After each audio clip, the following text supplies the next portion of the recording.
Assalamualaikum warahmatullahi wabarakatuh.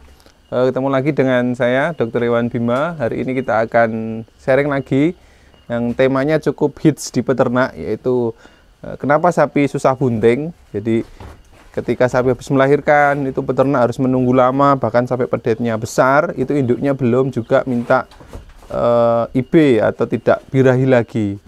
Apa penyebabnya dan seperti apa solusinya, nanti akan kita bahas atau kita diskusikan bersama.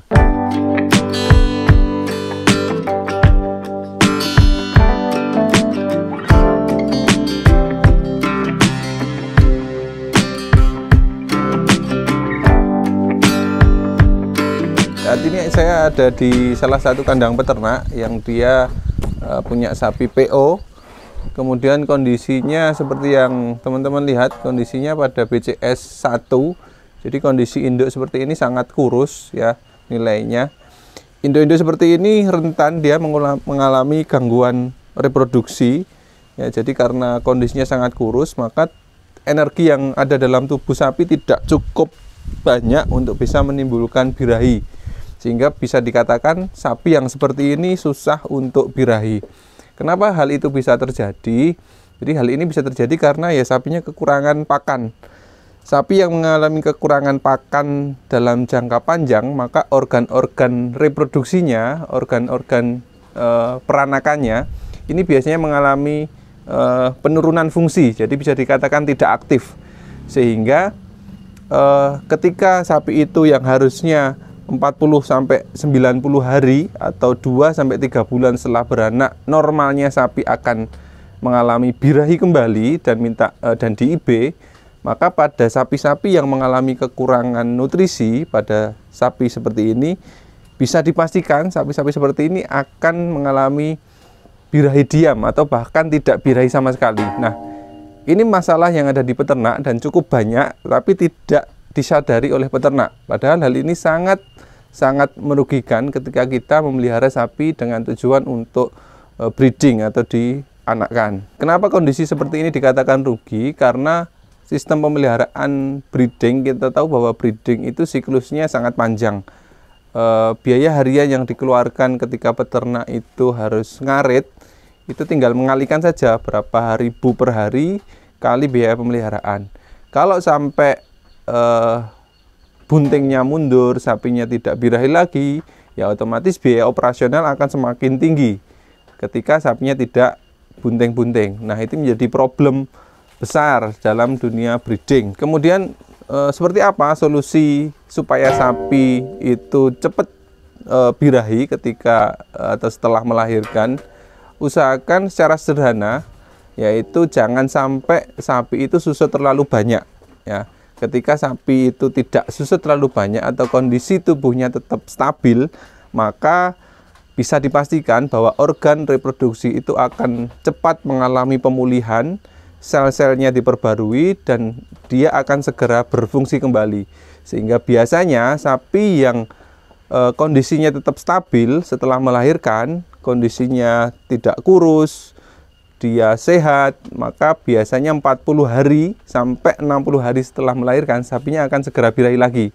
Itu pengalaman saya di lapangan. Banyak sekali sapi-sapi peternak yang kondisinya BCS-nya bagus, kondisi tubuhnya tetap gemuk, tetap stabil, itu 40-60 hari biasanya sudah birahi dan DIB sekali langsung jadi. Dan pada kondisi sapi seperti ini sangat jarang ditemui 60 hari setelah melahirkan dia akan birahi. Kecukupan nutrisi atau kecukupan pakan menjadi hal yang penting untuk induk-indukan setelah melahirkan. Hal ini bisa dilakukan peternak dengan cara memberikan pakan yang cukup.